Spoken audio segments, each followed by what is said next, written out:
माझी लाडकी बहीण या योजनेअंतर्गत डिसेंबर महिन्याचा जो हप्ता आहे हा साधारणपणे आपण 25 डिसेंबर ते 30 डिसेंबर या कालावधीमध्ये वितरित केलेला होता।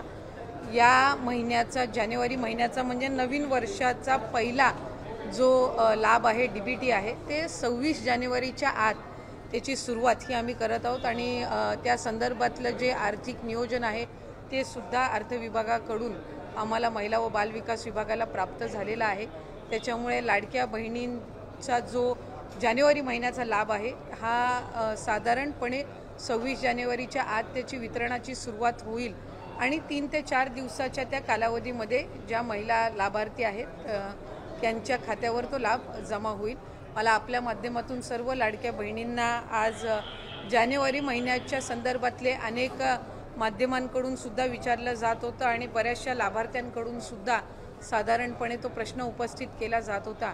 त्यामुळे दर महिन्याला आपण महिना संपायच्या आत तो लाभ त्यांच्या अकाउंटला देत असतो। त्यामुळे या महिन्यामध्ये सुद्धा तो लाभ जो आहे तो 26 जानेवारीच्या आत त्याची वितरणाची सुरुवात ही माननीय मुख्यमंत्री देवेंद्रजी फडणवीस साहेब, उपमुख्यमंत्री एकनाथजी शिंदे साहेब आणि उपमुख्यमंत्री अजितदादा यांच्या सूचनेनुसार आम्ही करत आहोत।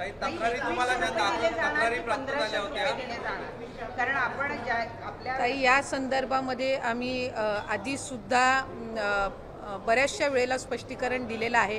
राज्याचे मुख्यमंत्री देवेंद्र फडणवीस साहेबांनी दिलेलं आहे, दोन्ही उपमुख्यमंत्री महोदयांनी दिलेलं आहे की नवीन अर्थसंकल्प किंवा त्याच्या पुढच्या कालावधीमध्ये या संदर्भातला सकारात्मक विचार जो आहे तो करण्यात येईल। त्याच्यामुळे सध्याच्या या महिन्याच्या याच्यामध्ये 1500चा लाभ जो चालू आहे तो आपण त्यांच्या खात्यामध्ये वितरित करत आहोत।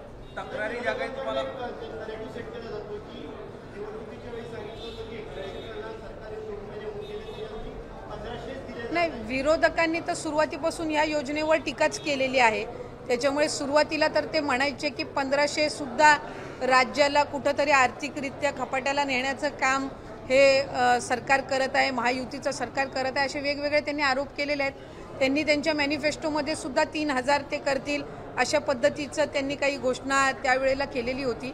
मॅनिफेस्टो हा ज्या वेळेला एखादी युती किंवा आघाडी करत असते त्यावेळेला निश्चितपणाने त्या जे काही घोषणापत्र असतं त्याला अधीन राहूनच कुठलंही सरकार किंवा युती काम करत असते। आम्ही महायुती जे आहेत ते राज्याचे मुख्यमंत्री देवेंद्रजी फडणवीस साहेब, उपमुख्यमंत्री एकनाथजी शिंदे साहेब आणि अजितदादांच्या नेतृत्वाखाली त्या संदर्भामध्ये काम करत आहोत। जास्तीत जास्त महिलांपर्यंत लाडकी बहीण योजनेचा लाभ हा देणं आणि त्याचबरोबर म्हटल्याप्रमाणे मुख्यमंत्री महोदयांनी सुद्धा त्यांच्या पहिल्या पत्रकार परिषदेमध्ये आम्ही बरोबर त्या सर्व बाबींचं नियोजन करून जे घोषणापत्रकामध्ये आम्ही वचन जे दिलेलं आहे लाडक्या बहिणींना त्यापासून कुठेही दूर न हटता त्यांना वचन दिलेला लाभ जो आहे तो आम्ही व्यवस्थित नियोजन करून त्या पद्धतीने आम्ही त्यांना देणार आहोत। नाही, साधारणपणे आम्हाला 3690 कोटीची जी तरतूद आहे ती त्या ठिकाणी अर्थ विभागाकडून प्राप्त झालेली आहे आणि या महिन्याचा जो लाभ आहे हा त्याच्यातून वितरित होणार आहे। या व्यतिरिक्त सुद्धा फेब्रुवारी महिन्याची सुद्धा आम्ही तयारी त्या निमित्ताने करत आहोत, कारण मार्च महिन्यामध्ये नवीन अर्थसंकल्प सादर होणार आहे। त्याच्यामुळे साधारणपणे जानेवारी महिन्याचा लाभ हा आम्ही 26 जानेवारीच्या आत डीबीटी करायला सुरुवात करून त्या महिन्याच्या त्या 3-4 दिवसाच्या या महिन्याच्या कालावधीमध्येच कसा त्यांच्या अकाउंटला पोचेल ही आम्ही खबरदारी घेणार आहोत। फेब्रुवारी महिन्याचं नियोजन सुद्धा आम्ही त्या पद्धतीनं करत आहोत आणि अर्थसंकल्प सादर झाल्यानंतर त्यावेळेला सुद्धा प्रत्येक महिन्यामध्ये कुठेही खंड पडता कामा नये या पद्धतीची आम्ही उपाययोजना विभाग म्हणून घेत आहोत।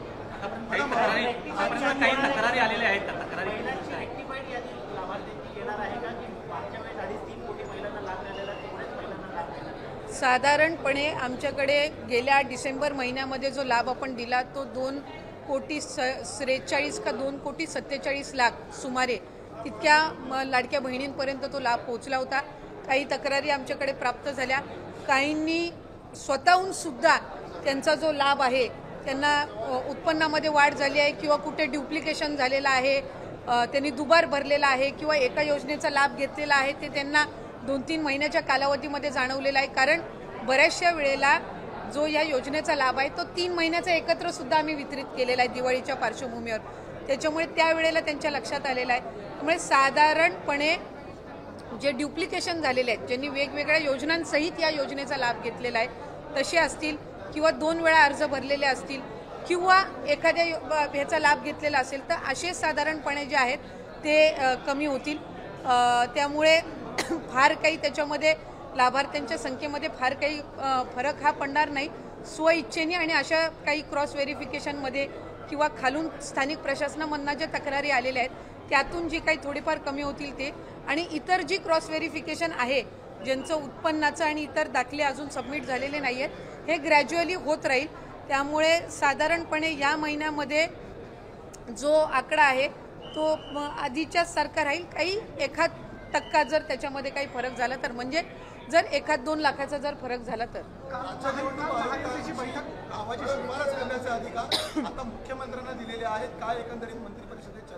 नाही, मंत्रिमंडळाच्या ह्याच्यामध्ये सर्व मंत्री महोदय असतील, आमचे दोन्ही उपमुख्यमंत्री असतील, त्यांच्या उपस्थितीमध्ये तो झालेला निर्णय, आणि शेवटी राज्याचे मुख्यमंत्री म्हणून आमचं सगळ्यांचंच ते नेतृत्व त्या ठिकाणी करतात, आणि तो अधिकार हा राज्याच्या मुख्यमंत्र्यांना, फडणवीस साहेबांना मंत्रिमंडळाच्या बैठकीमध्ये सर्व मंत्र्यांच्या एकंदर शिफारसीने त्या ठिकाणी देण्यात आलेला आहे. महायुतीची बैठक पार पडली, त्या बैठकीमध्ये धनंजय मुंडे उपस्थित नव्हते. आज मंत्री परिषद झाली, तसेच आज कॅबिनेट झाली, ते उपस्थित नाही, म्हणजे त्यांच्यावर राजीनाम्याचा दबाव आहे, यामुळे ते साईडला होतात. ते मला वाटते त्या संदर्भातली जी काही चर्चा आहे ती त्यांची राज्याचे मुख्यमंत्री फडणवीस साहेब, अजितदादा, आमच्या पक्षाचे नेतृत्व यांच्या सोबतच्या स्तरावर असेल.